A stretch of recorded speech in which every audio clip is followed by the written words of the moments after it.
Hello, this is Julian with Coffee Reviews, and today we'll be reviewing the Alcidez Avendaño wash processed Colombia from Calendar Coffee. And there's the bag right there. And Calendar, based out of Galway, Ireland. And this is part 3 of our 4-part series featuring the Right Roasts Ireland subscription box. And Calendar is the Irish coffee roaster that I do have the most familiarity with, as they've appeared on this channel on numerous occasions. That being said, this is the coffee I was the least excited about from that set of coffees, as this one sounds the least in line with my own preferences. But given my familiarity with this coffee roaster and that they're one of my favorite European-based coffee roasters, I still had a lot of faith that this one would turn out pretty nice. So we will see if that was the case, as this right here is day 43.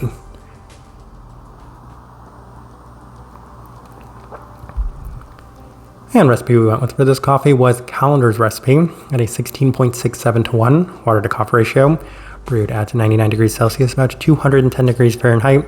And I like this one best through the Chemex, which indicates a more medium grind roast profile for this coffee. So as we've alluded to in the past with this coffee roaster, they do roast significantly lighter than a lot of the Irish as well as English-based coffee roasters that we have reviewed, and it is notably lighter than the previous 2 coffees we've reviewed from this set up to this point. That being said, this one isn't quite as light as some of the coffees that we have had from them in the past, as I feel like they went just a little bit more on this one. It's still on the lighter side of things, but I would say maybe on the slightly more developed side of that lighter in terms of this roast profile. With all that out of the way, let's go ahead and start discussing this coffee.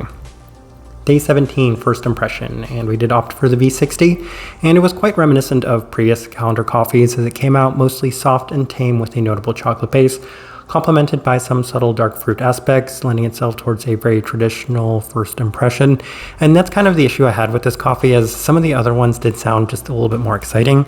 That honey processed Mejorado specifically sounded like a very fun coffee. The flavor profiles in this one didn't necessarily sound like something that I was overly excited about. It sounded a little bit too traditional, so kind of had some mixed feelings, and this first impression did kind of validate those concerns, as I felt like this one was just perhaps a little too safe of a coffee, and I was really hoping for something maybe a little bit more exciting from a coffee roaster that I do very much enjoy.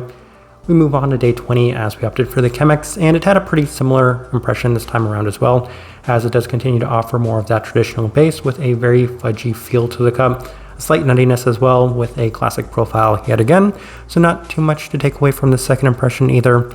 We move on to day 23 as we opted for the April brewer, and it was offering more of a similar profile with some additional red berry aspects to the cup, with a slightly red profiled theme underneath that much more traditional profile of this coffee. So once again, just a lot of those classic Colombian characteristics. I think that this one right here is just the Caturra coffee, so a lot of the Colombian Caturra wash processed coffee characteristics you could expect from it, and that was once again the case on this day 23 mark. Day 26 opted for the V60 with Calendar's recipe, and interestingly, it lost a slight bit of its definition as it was still mostly chocolate focused, that fudgy-like aspect to it. But outside of that, the complementary aspects were a little bit more subtle as the traditionality became a lot more dominant. So a little bit more robust and heavy of a chocolate-like aspect, a little bit more of those nuttier qualities, a little bit more of that caramelized aspect to it. A slight bit of candied sweetness as well, but this one felt just perhaps a little bit more chocolate focused.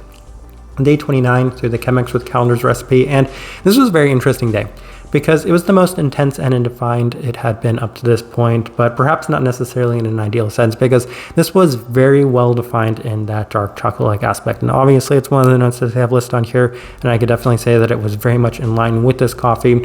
In addition to that, the plum and the red raspberry, they were all very well defined, and I was thinking to myself, okay, well, that's a good thing. We're getting terrific cleanliness and we're getting terrific definition from this coffee, but it's once again not necessarily in line with my own preferences. Not the biggest fan of chocolate, not the biggest fan of those complementary fruit aspects with a coffee like this that has this sort of base.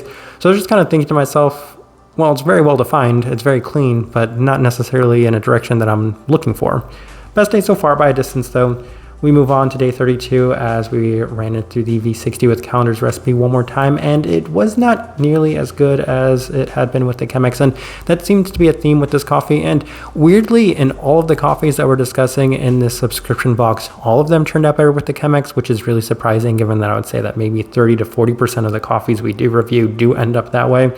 When that was the case with this one, once again, as it was a little bit more generic of a traditional base, slight spiced attributes to complement that chocolate with a more darker themed profile within those fruit aspects as well as that chocolate. So this one was fine, but every time I brewed it with the V60, it just continued to focus and heighten that aspect of this coffee.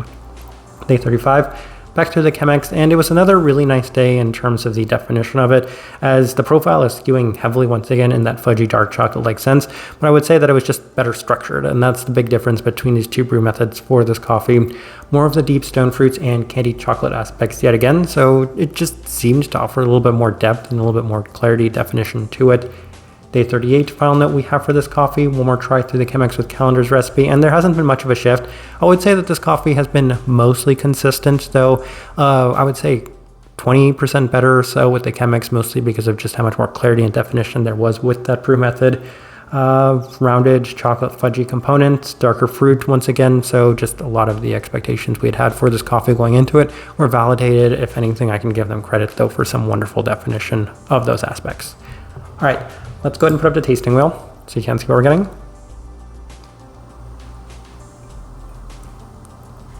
And I'm not going to lie, I was very curious to see where I charted the sweetness of this coffee, but it's at a level 4. Let's go through this. Let's start with the body level 4. And when I was making this tasting wheel, I remember thinking to myself, man, it really does have so much of a kind of heavier, rounded, fudgy-like quality to it. And level 4 was the ideal place to put it because there's a lot of texture to this coffee, which I feel like is probably a really nice selling point to people.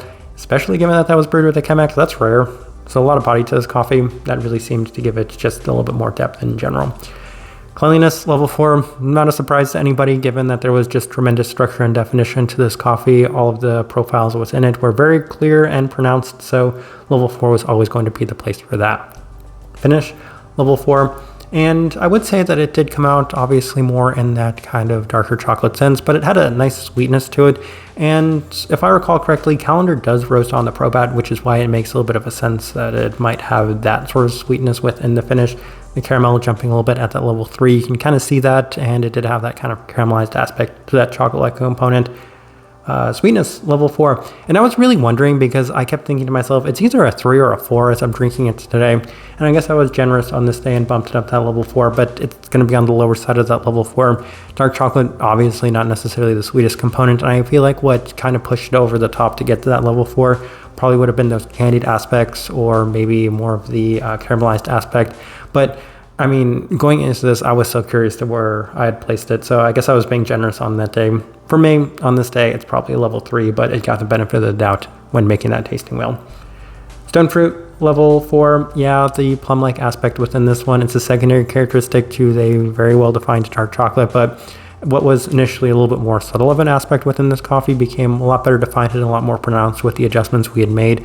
So I can definitely see that one being there at that level 4. Chocolate level 4, not a surprise to anybody. First note I picked up, the most consistent, the most prominent note, and it would be very difficult to not pick up any of those chocolate-like aspects within this one, as it was very well defined throughout the entirety of this coffee. A couple of level 3s. We'll start with the acidity level 3. Not necessarily the brightest coffee. I don't think it's ever intended to be the brightest coffee. I mean, we're working with a much more traditional profiled sort of coffee, so you can definitely see it being there at that level 3 mark. Florality and spice at that level 3, and the spice I mentioned came in that slightly spiced chocolate-like quality. We are working with a much darker chocolate, so that's where that kind of came into place. And the florality, I don't necessarily think I had a great descriptor for, but as I was drinking the coffee, I'm like, you know, it has that subtle florality, a little bit more generic nonetheless, so we'll chart it there at that level 3 mark. Grapefruit, level 3, and I mentioned some red berries within this one, and I could definitely see that the more I continue to consume this coffee. I would say it's a little bit more of a slightly sweet red berry, though it's still relatively tame, so thinking a little bit more along the lines of raspberry is probably an ideal fit for that. Savoriness, level 3, and I feel like that kind of complemented the rest of the more, we'll just say, robust qualities of it. I'm thinking a little bit more in that nutty sense. That's where the savoriness comes in. Final thing worth discussing is the caramel at that level 3. I did mention briefly that there's a caramelized aspect to this coffee, and I think that might be a byproduct of two things, the profile of this as well as the machine that was used for this coffee. Don't think there's too much to add to that though. As I'm looking at this tasting wheel, I do think it's a pretty good representation of what I was getting from this coffee, with the exception of the sweetness. All right, so my overall thoughts and impressions of this coffee. I thought it was really nice. I mean, this is pretty on par with what I typically expect from calendar coffees. So I said it's at least my profile sort of coffee, but I still ended up enjoying it second most out of all of the coffees that we did get in this set of coffees. And I think that's a testament to Calendar because they did a very good job of articulating this coffee. And I've heard from people in the past that Calendar is one of the most, we'll just say, well-structured coffee roasters in the sense that they do a very fine job of roasting their coffees. And I feel like that was displayed with this one right here because even though the profile isn't necessarily in line with my preferences, I can appreciate what this coffee was, mostly because of the clarity. And if you're going to do a very good job with defining the profile within the coffee, and it's very easy to get right, then I'm going to be very happy with the coffee in general. And that's what happened with this one. I don't like dark chocolate. I'm not the biggest fan of a lot of the kind of stone fruit aspects that go along with that dark chocolate or even the berry aspects. But given that it was just so well done, I just kind of applaud the way that this coffee ended up turning out. Type of person I would suggest this coffee to. Obviously, you should enjoy your much more traditional profiled coffees because this one's traditional and it skews very heavily in that dark chocolate sense. But outside of that, it is pretty well articulated. It's pretty well defined, and I think that really seems to help. So keep in mind a lot of the cleaner and more clear aspects within this coffee, especially since it is skewing in the darker chocolate side of things. But it is complemented well by some additional fruit qualities, giving it just a little bit more depth to a much more traditional profile. I feel like that's the best direction I can point somebody towards for this one and the best way I can leave this review. If you by chance had an opportunity to try this coffee, I'd love to know your thoughts and impressions of it as well. If you're enjoying the content, give this video a like, subscribe if not already subscribed. But this right here has been a review of the Alcidez Avendaño wash processed Colombia from Calendar Coffee. Thank you for watching.